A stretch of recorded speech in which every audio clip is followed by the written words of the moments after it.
গরম ভাতে কিংবা স্টার্টার হিসেবে যদি পরিবেশন করা হয় পমফ্রেট ফ্রাই, তাহলে মাছের প্রতি অভক্তি যাদের তারাও কিন্তু কেউ করতে ছাড়বে না ট্রাই।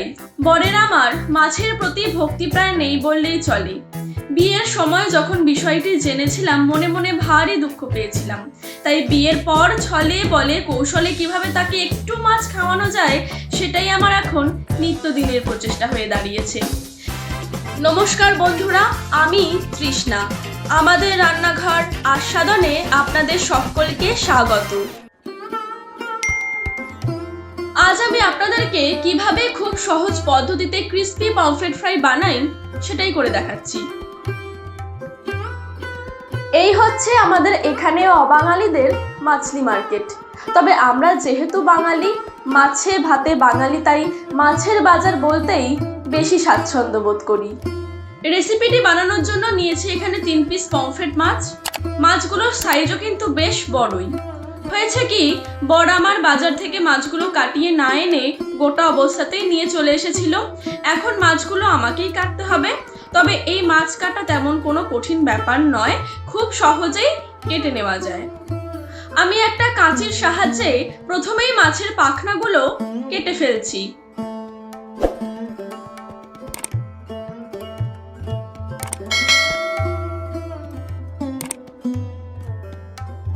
নিচের লেজটাকেও আমি সুন্দর করে কেটে নিলাম।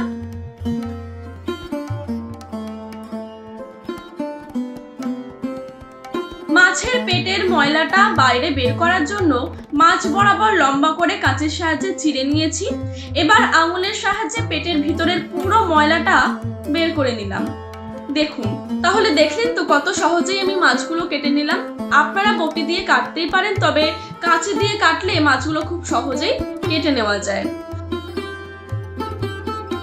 মাছ 3টে আমার বেছে কেটে ধুয়ে সুন্দর করে পরিষ্কার করা হয়ে গেছে।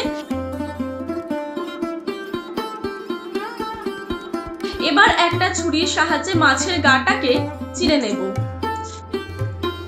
যাতে করে মাছের মধ্যে সমস্ত গুঁড়ো মশলা আর বাটা মশলা ভালো করে ঢুকতে পারে। এবার আমি মাছগুলো ম্যারিনেট করে নেব। নিয়েছি পরিমাণ মতো আদা আর রসুন। আদা আর রসুনটাকে আমি একটা গ্রেটারের সাহায্যে গ্রেট করে নিয়েছি। আপনারা চাইলে বেটেও নিতে পারেন, তবে গ্রেট করে নিলে খাবার সময় মশলাটা যখন মুখে পড়বে খেতে ভালো লাগবে। নিলাম 1 চামচ লাল লঙ্কার গুঁড়ো, 1/2 চামচ জিরে গুঁড়ো, 1/2 চামচ ধনে গুঁড়ো আর পরিমাণ মতো লবণ।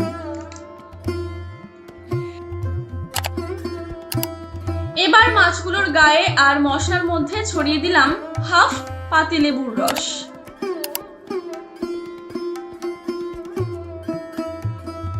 এখন সমস্ত গুঁড়ো মশলার সঙ্গে আদা আর রসুনটাকে ভালো করে আগে হাত দিয়ে মিশিয়ে নিচ্ছি।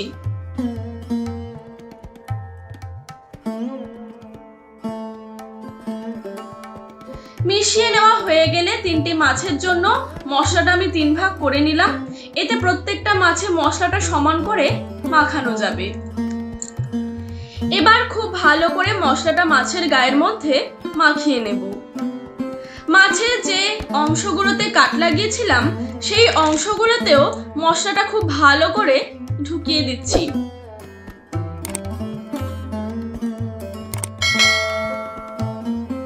আর পেটের মধ্যেও একটু মশলা আমি ঢুকিয়ে দিলাম।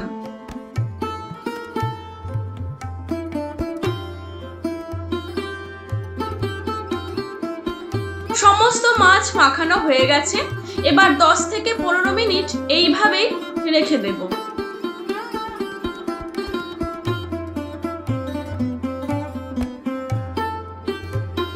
15 মিনিট পর এবার মাছগুলোকে আমি ফ্রাই করে নেব।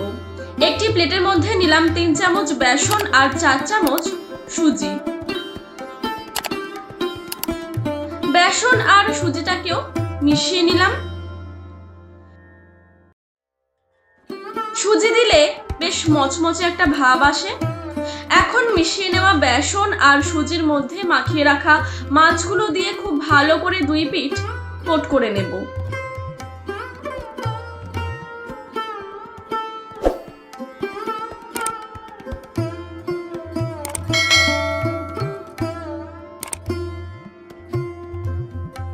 আর এক্সট্রা যেটা গায়ে লেগে আছে সেটা ঝেড়ে নিলাম।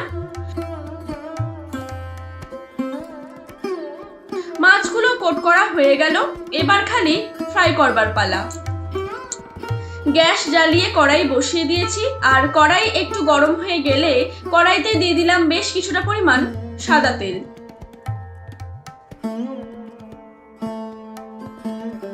তেলটা হাই ফ্লেমে গরম হয়ে গেলে ওই গরম তেলের মধ্যে কোট করে রাখা মাছটা দিয়ে দিলাম।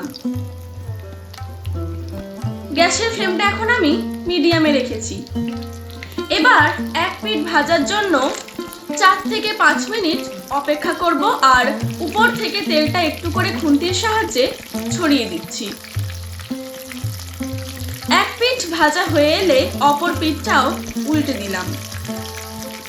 এইভাবে মাছটাকে উল্টে পাল্টে প্রতি পিঠ 4 থেকে 5 মিনিট মতো ভেজে নেব।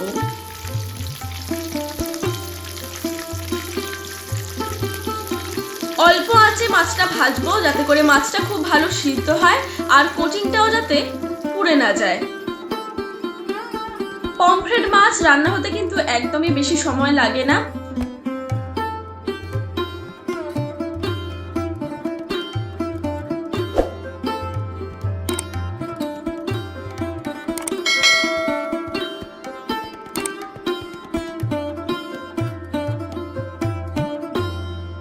বাকি মাছগুলো ভাজা আমার কমপ্লিট হয়ে গেল। প্লেটের মধ্যে তুলে নিলাম। প্লেটে আমি টিস্যু পেপার দিয়ে দিয়েছি যাতে এক্সট্রা যে অয়েলটা আছে সেটা ঝরে যায়।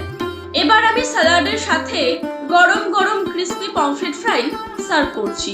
রেসিপিটি কেমন লাগলো জানাতে কিন্তু ভুলবেন না। আজ আসি, কথা হবে আবার পরের ভিডিওতে। ততক্ষণ সবাই ভালো থাকবেন, সুস্থ থাকবেন, সকলের স্বাস্থ্যের খেয়াল রাখবেন, আর মনে রাখবেন আস্বাদন রান্নায় নবীনতা ও প্রবীণতার উন্মোচন।